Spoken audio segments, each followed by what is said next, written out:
magbibigay ng mga kaunting payo lang naman, patungkol po sa buhay mag-asawa. So, ang gagawin po natin ngayon, inshallah subhanahu wa ta'ala, i-next na natin, halo-haloin na natin, Arabic, Tagalog, para inshallah lahat ay maunawaan. Ngayong gabi, Sister Renza, Brother Ziad, alhamdulillah, naisagawa na po natin yung pamamaraan, yung proseso ng kasal sa pananampalatayang Islam.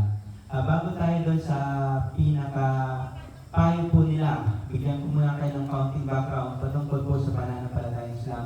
Sa Islam po, ito yung relihiyon na kung saan wala pong dapat katakutan ng bawat isa. Dahil ang Islam, kung ano po yung hangad ng bawat isa sa atin, ito rin po yung hangad ng pananampalatayang Islam. Ano ito? Ang kapayapaan. Islam means peace. Ang Islam, kapayapaan, ito yung tinuturo po sa aming pananampalatayang Islam.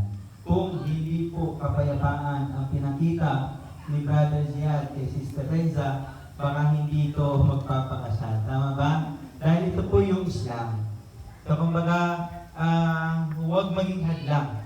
Dahil yung anak po ninyo, yung mahal niyo sa buhay, pinsan nyo, lalong-lalo po sa parents, huwag ito maging hadlang.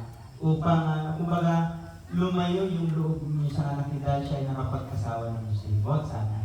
Ba't ko sinasabi ito? Sa talagang nagkasamisa, may mga ganun pong senaryo.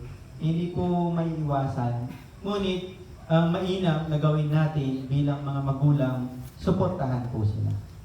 Suportahan sila kung ano yung kanilang mga, kumbaga, pangangailangan. So yung Islam, ang Muslim po yung tumutukoy po sa tao na sumusunod po sa pananampalatayang Islam. At nababanggit po kanina yung pangalan ng Allah, ito'y pangalan po naman ng Panginoon, pangalan ng Diyos. At